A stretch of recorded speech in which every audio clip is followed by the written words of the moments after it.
नमस्कार, आप देख रहे हैं JK 24/7 न्यूज और मैं हूं आपके साथ पूजा शर्मा। ये नजर डालते हैं इस वक्त की 100 बड़ी खबरों पर।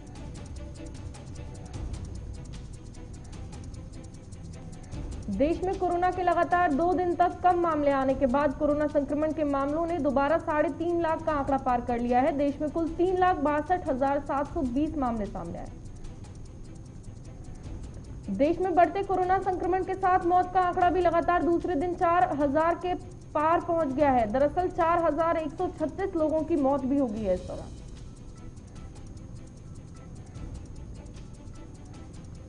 WHO के आंकड़े बताते हैं कि कोरोना संक्रमण मामले में लगातार तीसरे दिन वैश्विक रूप से भारत का योगदान सबसे अधिक रहा है। भारत में मिला कोरोना वायरस का स्वरूप पूरे विश्व के लिए परेशानी का सबब बन सकता है। विश्व स्वास्थ्य संगठन ने इस बात की चेतावनी दी है।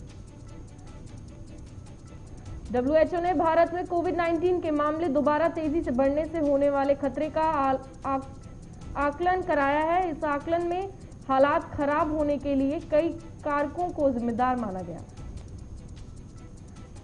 कोरोना के गहराते संकट के बीच प्रधानमंत्री नरेंद्र मोदी ने एक उच्च स्तरीय बैठक में ऑक्सीजन और दवा की उपलब्धता और आपूर्ति की समीक्षा की। उच्च स्तरीय बैठक में पीएम मोदी ने देश में कुछ स्थानों पर ब्लैक फंगस से संक्रमण मामले का भी संज्ञान लिया। पीएम ने कहा कि भारत का फार्मा सेक्टर काफी जीवंत है और दवा की उपलब्धता सुनिश्चित करने के लिए सरकार लगातार उनके संपर्क में है। अधिकारियों ने पीएम मोदी को बताया कि देश में कोविड की पहली लहर के चरम के मुकाबले अब ऑक्सीजन की आपूर्ति 3 गुना ज्यादा है। साथ ही कोरोना के इलाज में उपयोगी रेमडेसिविर सहित अन्य दवाओं का उत्पादन भी बढ़ाया गया है। बैठक में अधिकारियों ने कहा कि कोविड प्रबंधन के साथ साथ कुछ स्थानों पर म्यूकोरमाइकोसिस की भी केंद्र सरकार सक्रियता से निगरानी कर रही है। पीएम मोदी ने कहा कि भारत का दवा क्षेत्र काफी क्षमतावान है।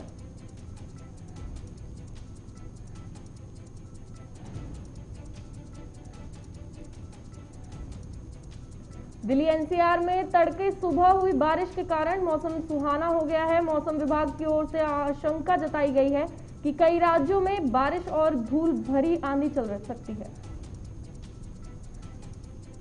इसी के साथ केरल, लक्षद्वीप और दक्षिण कर्नाटक के कुछ हिस्सों में मध्यम से भारी बारिश और गरज चमक का अनुमान लगाया गया है। पश्चिम बंगाल, सिक्किम, असम, मेघालय, पूर्वी बिहार, ओडिशा और झारखंड के कुछ हिस्सों में हल्की बारिश से मध्यम बारिश के साथ 1-2 स्थानों पर भारी बारिश हो सकती है। दिल्ली में पिछले 24 घंटे में 13,287 नए कोविड-19 मामले सामने आए। 14,071 रिकवरी और 300 मौतें दर्ज की गई। बॉम्बे हाईकोर्ट ने केंद्र सरकार पर नाराजगी जताते हुए कहा है कि अगर डोर टू डोर टीकाकरण अभियान शुरू किया होता तो उनमें से कई लोगों की जान बचाई जा सकती थी। बॉम्बे हाईकोर्ट ने केंद्र से पूछा कि कई वरिष्ठ नागरिक और वे लोग जो टीकाकरण केंद्र पर नहीं आ सकते, उनके लिए केंद्र सरकार अब भी खुद क्यों नहीं यह कार्यक्रम शुरू कर देती। अदालत ने कहा कि कई विदेशी देशों ने पहले ही डोर टू डोर टीकाकरण अभियान शुरू कर दिया है। जस्टिस कुलकर्णी ने कहा, भारत में हम कई चीजें देर से करते हैं और चीजें हमारे देश में बहुत धीमी गति से चलती हैं। बॉम्बे हाईकोर्ट ने महाराष्ट्र सरकार को बताने के लिए कहा है कि उसने कोविड-19 से बच्चों को बचाने के लिए क्या कदम उठाए हैं। कोरोना वैक्सीनेशन को लेकर उत्तर प्रदेश सरकार ने अपना विवादित फैसला वापस ले लिया है। अब 18 से 44 साल के लोगों को वैक्सीनेशन के लिए आधार और स्थायी निवास प्रमाण पत्र की बाध्यता नहीं होगी। अब यूपी में निवास करने का कोई भी डॉक्यूमेंट देने पर टीकाकरण किया जाएगा। यूपी में अब स्थायी और अस्थायी रूप से रहने वाले लोगों का टीकाकरण होगा। विश्व स्वास्थ्य संगठन से तारीफ मिलने का दावा करने वाली उत्तर प्रदेश योगी आदित्यनाथ सरकार पर सपा ने तंज कसते हुए कहा कि वह अपनी नाकामी छुपाने के लिए कोई भी नैतिक अनैतिक रास्ता अपनाने नहीं हिचक रही है। उत्तर प्रदेश में पिछले 24 घंटों के दौरान कोविड-19 संक्रमित 329 और लोगों की मौत हो गई और 18,125 नए मरीज इस कारण पुष्टि हुई है। उत्तर प्रदेश सरकार ने दावा किया है कि WHO ने कोविड-19 प्रबंधन के लिए सरकार द्वारा ग्रामीण स्तर पर चलाए गए अभियान की तारीफ की है। सरकार इसे अपनी बड़ी उपलब्धिता समझकर पेश कर रही है। राष्ट्रीय मानव अधिकार आयोग ने किसान आंदोलन में पश्चिम बंगाल की एक महिला कार्यकर्ता के कथित बलात्कार और मौत के मामले की जांच करने का फैसला किया है। मानवाधिकार कार्यकर्ता और सुप्रीम कोर्ट के वकील राधाकांत त्रिपाठी ने NHRC से इस मामले में तत्काल हस्तक्षेप की मांग की है। उन्होंने मामले में स्वतंत्र निष्पक्ष जांच और न्याय के लिए और महिला के परिवार के सदस्यों के लिए मुआवजे की मांग करते हुए यह याचिका दायर की। कर्नाटक में कोरोना संक्रमण के बढ़ते मामलों के बीच राज्य में 18 से 44 साल के लोगों का कोरोना वैक्सीनेशन 14 मई से अस्थायी रूप से निलंबित कर दिया गया है। राज्य सरकार के मुताबिक यह आदेश राज्य के सभी सरकारी कोरोना वैक्सीनेशन सेंटर्स पर लागू होगा। एक सरकारी बयान में कहा गया है कि राज्य सरकार ने फैसला किया है कर्नाटक में वैक्सीन का इस्तेमाल उन लोगों के वैक्सीनेशन के लिए किया जाएगा जो दूसरी डोज लेने का इंतजार कर रहे हैं। कर्नाटक में कोरोना संक्रमण के मामलों में हो रही खतरनाक बढ़ोतरी और कोरोना वैक्सीन की कमी होने के बीच राज्य सरकार ने वैक्सीन आयात करने का फैसला किया है। कई राज्यों की तरफ से कोविड-19 टीकों की कमी की जानकारी देने के बीच सीरम इंस्टीट्यूट और भारत बायोटेक ने अगले 4 महीने की अपनी उत्पादन योजना केंद्र को सौंपी है। आधिकारिक सूत्रों ने बताया है कि इनमें उन्होंने सूचित किया है कि अगस्त तक वे क्रमशः 10 करोड़ और 7.8 करोड़ खुराकों तक अपने उत्पादन को बढ़ाएंगे। भारत कोरोना वायरस की मार से जूझ रहा है। इस बीच दुनिया भर के देश भारत की मदद के लिए आगे आए हैं। वहीं जर्मनी, ग्रीस और फिनलैंड की ओर से सहायता राशि भेजी गई है। चिकित्सा सहायता लेकर जर्मनी से एक विमान दिल्ली हवाई अड्डे पर पहुंचा। रेलवे ने 100 ऑक्सीजन एक्सप्रेस से देश में 6,260 मीट्रिक टन ऑक्सीजन की आपूर्ति की है। बीते दिनों एक दिन में 800 मीट्रिक टन ऑक्सीजन की आपूर्ति करके एक नया रिकॉर्ड भी बनाया है। अब तक देश के अलग अलग राज्यों में 396 टैंकरों में लगभग 6,260 मीट्रिक टन चिकित्सा उपयोग हेतु ऑक्सीजन की आपूर्ति रेलवे ने की है। असम में कोविड-19 के बढ़ते मामलों पर अंकुश लगाने के लिए सरकार ने आज से कर्फ्यू के समय में कुछ बदलाव किया है और नई गाइडलाइंस लागू की जा रही है। राज्य के हेमंत बिस्वा शर्मा ने एक ट्वीट में कहा है कि कोविड केसेस को कंटेन करने के लिए 13 मई 2021 से ज्यादा पाबंदियां और रोकथाम के उपयोग लागू किए जाएंगे। सरकार के आदेश के मुताबिक राज्य के सभी सरकारी और प्राइवेट कार्यालयों के अलावा सभी धार्मिक स्थलों को अगले 15 दिनों के लिए बंद कर दिया गया है। पंजाब के जालंधर में कोरोना के मामलों को लेकर कांग्रेस नेताओं ने BMC चौक पर केंद्र सरकार के खिलाफ धरना प्रदर्शन किया। पंजाब के संगरूर में एक नशेड़ी ने मेडिकल की दुकान का पास हंगामा करके पूर्व सैनिक को गुंडा कहा, जिससे पूर्व सैनिक ने उस व्यक्ति के खिलाफ कार्रवाई की मांग की है। मुख्यमंत्री मनोहर लाल ने कैबिनेट मंत्रियों और राज्य मंत्रियों ने प्रशासनिक सचिवों के साथ कोरोना स्थिति पर लेवल मीटिंग की और सीएम ने प्रशासनिक सचिवों से कोरोना की आगामी रणनीतियों के लिए फीडबैक मांगा। झारखंड के वासेपुर में बाइक सवार अपराधियों ने जमीन कारोबारी की गोली मारकर हत्या कर दी। मौके पर पहुंची पुलिस मामले की जांच कर रही है। झारखंड के साहिबगंज में ईद उल फितर पर्व को लेकर थाना प्रभारी ने सभी स्थानीय राजनीतिक दलों के जनप्रतिनिधियों के साथ शांति समिति की बैठक आयोजित की। कर्नाटक के चामराजनगर में विधायक ने सरकारी अस्पताल का जायजा लिया और इस दौरान पूरे अस्पताल को सैनिटाइजर छिड़काव करवाया। कर्नाटक के बेंगलुरु में महानगर पालिका के चीफ कमिश्नर ने इंदिरा कैंटीन का जायजा लिया और 24 घंटे तक कैंटीन खुला रखने के साथ खाना बनाने का आदेश दिया। राजस्थान के चूरू में समिति के विकास अधिकारी ने अपने स्टाफ को कोविड में सैलरी देने की घोषणा की। राजस्थान के करौली में पुलिस लॉकडाउन का पालन करा रही है और साथ ही बेवजह और बिना मास्क के घूमने वाले लोगों के खिलाफ जमकर कार्रवाई कर रही है। कर्नाटक के बेंगलुरु में कांग्रेस प्रदेश अध्यक्ष और विपक्ष नेता ने गांधी प्रतिमा के पास जाकर सरकार के खिलाफ धरना प्रदर्शन किया। उत्तराखंड के देहरादून में कोरोना के बढ़ते मामलों को लेकर बीजेपी के कार्यकर्ता ब्लड डोनेशन का कैंप लगाकर ब्लड डोनेट करके और जरूरतमंदों लोगों को प्लाज्मा उपलब्ध करा रहे हैं। यूपी के अमेठी में मुखबिर की सूचना पर पुलिस ने एटीएम की क्लोनिंग कर ठगी करने वाले 2 अभियुक्तों को 5 ATM card, 1 ATM cloner machine और 3600 रुपए के साथ गिरफ्तार किया। यूपी के सुल्तानपुर में इन्फोटेक प्राइवेट लिमिटेड ने सामुदायिक स्वास्थ्य केंद्र के परिसर के ऑक्सीजन प्लांट स्थापित किया गया। लुधियाना की सड़कों पर मोजे बेचने वाले 10 साल के मासूम वंश की मदद के लिए पंजाब के मुख्यमंत्री कैप्टन अमरिंदर सिंह ने हाथ बढ़ाया है। आपको बता दें कि कैप्टन अमरिंदर सिंह ने वंश को राज्य सरकार से उसकी शिक्षा का खर्चा पूरा उठाने के लिए कहा है। साथ ही परिवार को 2 लाख रुपए की सहायता देने का ऐलान किया है। हरियाणा के मुख्यमंत्री मनोहर लाल ने चंडीगढ़ से 10 मिनी बस एम्बुलेंस को हरी झंडी दिखाकर रवाना किया। हरियाणा के मुख्यमंत्री मनोहर लाल ने सभी उपायुक्तों को कोविड मरीजों का डाटा निरंतर निर्धारित अपडेट करने के निर्देश दिए हैं।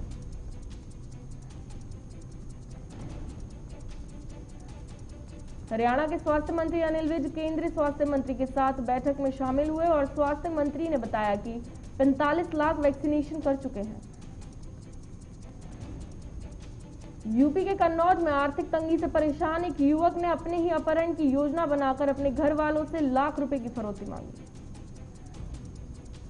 झारखंड के साहिबगंज में डीसी ने सदर अस्पताल पहुंचकर अस्पताल में लगे ऑक्सीजन प्लांट से ऑक्सीजन सप्लाई की प्रक्रिया के बारे में अधिकारियों से जानकारी ली और प्रतिनियुक्त कर्मचारियों को शिफ्ट वाइज ड्यूटी करने के निर्देश दिए। हरियाणा के सिरसा में कोरोना के मामले को लेकर कांग्रेस नेताओं ने नागरिक अस्पताल के समक्ष धरना प्रदर्शन दिया। हरियाणा के पानीपत में 17 साल की एक लड़की ने जीजा साले के पर दुष्कर्म की कोशिश करने के अश्लील वीडियो बनाकर वायरल करने का आरोप लगाया है। पंजाब के जालंधर में खाली प्लॉट में एक व्यक्ति का शव मिलने से सनसनी फैल गई है। सूचना मिलते ही मौके पर पहुंची पुलिस पहुंच गई और मामले की जांच में शुरू हो गई है। हरियाणा के सिरसा में किराना स्टोर में आग लग गई है। आग लगने से 4 लाख रुपए का नुकसान हो गया है।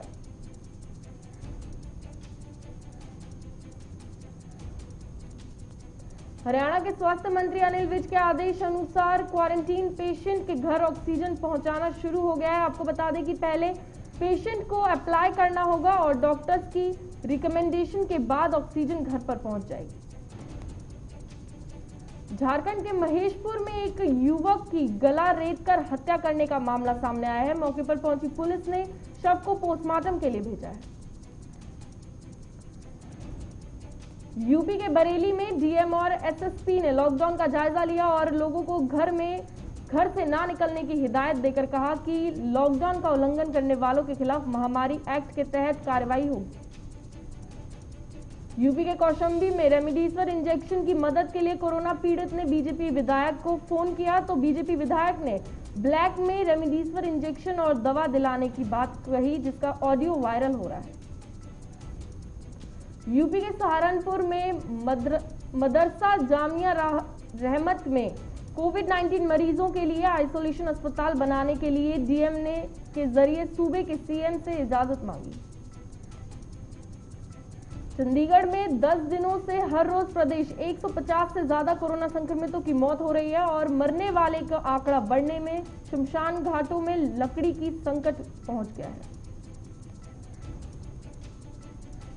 दुनिया भर के शेयर बाजारों में बिकवाली का असर घरेलू बाजार पर भी हो रहा है। सुबह सपाट खुला बाजार अंत में भारी गिरावट के साथ बंद हुआ। सेंसेक्स 471 पॉइंट नीचे 48,690 पर और निफ्टी 154 पॉइंट नीचे 14,696 पर बंद हुआ। तेल कंपनियां कई दिनों से बढ़ते दामों की वजह से अब बढ़ोतरी तेल कंपनियों में कम हो गई है। हालांकि आज यानी गुरुवार को इस सिलसिले पर विराम लग गया है। इसी के साथ दिल्ली में पेट्रोल और डीजल कल के भाव पर बिक रहा है, यानी दिल्ली में पेट्रोल 92.05 रुपए और डीजल 82.61 रुपए प्रति लीटर बिक रहा है। सब्जी, अनाज और अन्य खान पान के सामने सस्ते होने से रिटेल महंगाई अप्रैल में घटी है, यानी खाने पीने की चीजें सस्ती होने से आम आदमी को राहत मिलेगी।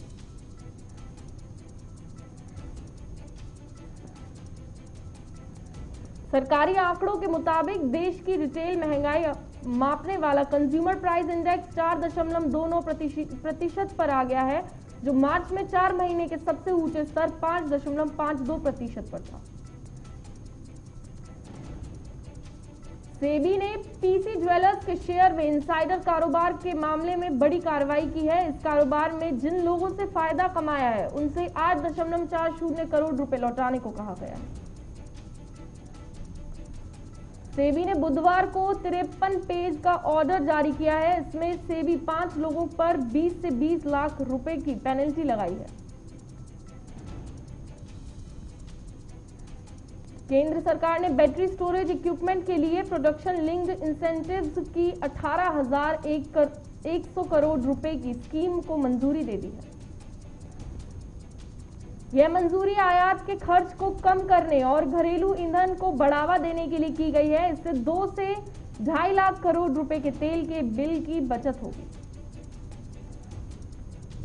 दुनिया में कोरोना के अब तक 16.03 करोड़ से ज्यादा लोग कोरोना वायरस से संक्रमित हो चुके हैं। इनमें से 43.31 लाख से ज्यादा लोगों की मौत हो गई है, जबकि कोरोना को 13.90 करोड़ लोगों ने मात भी दी है। फिलहाल इस महामारी से जूझ रहे 1.89 करोड़ लोगों को इलाज चल रहा है। वर्ल्ड हेल्थ ऑर्गेनाइजेशन ने बताया है कि भारत में कोरोना के मामले में विस्फोट बढ़ोतरी करने वाला वेरिएंट अब तक दुनिया के 44 देशों में फैल चुका है। हेल्थ एजेंसी ने कहा है कि भारत में पिछले साल अक्टूबर में मिला B117 वेरिएंट WHO के सभी 6 रीजन के देशों में पहुंच चुका है। अमेरिका में कोरोना के कारण महिलाओं से ज्यादा पुरुषों की मौत हो रही है। संक्रमण से 13 पुरुषों की जान गई है, तो उनकी तुलना में 10 महिलाओं की मौत हुई है। यूनिवर्सिटी कॉलेज लंदन ने यह जानकारी एक प्रोजेक्ट के तहत जुटाई है। हालांकि अमेरिका में 3 वैक्सीनों को मिली मंजूरी के बाद मौतों का जोखिम बहुत हद तक घट गया है। ब्रिटेन की राजधानी लंदन स्थित 112 साल पुराने लग्जरी डिपार्टमेंट स्टोर सेल्फ फिजेस ने ऑक्सफोर्ड स्ट्रीट पर प्रेमी युगल को शादी के बंधन में बांधने का बीड़ा उठाया है। स्टोर एक ऑफर भी दे रहा है। दरअसल इसमें वह प्रेमी युगल की शादियां करवाएगा और खर्च खुद उठाएगा। न्यू जर्सी यानी अमेरिका के रॉबिन्सविले में बन रही हिंदू मंदिर विवादों में घिर गया है। यहां काम कर रहे भारतीय श्रमिकों ने शिकायत दर्ज कराई है। दरअसल भारतीय श्रमिकों का कहना है कि उन्हें प्रति घंटे के हिसाब से कम पैसे दिए जा रहे हैं और ज्यादा काम करने के लिए मजबूर किया जा रहा है। इस शिकायत पर अमेरिकी एजेंसियों ने मंदिरों का निर्माण कार्य रुकवा दिया है। अनुपम खेर ने केंद्र सरकार पर निशाना साधा है। अनुपम ने कहा है कि इस महामारी की वजह से देश में जो हालात पैदा हुए हैं उसके लिए अब सरकार को जिम्मेदार ठहराना आवश्यक है। तमिल एक्टर मारन का कोरोना के चलते निधन हो गया है। उन्होंने 48 साल की उम्र में अंतिम सांस ली। नेशनल कमीशन आपको बता दें कि श्वेता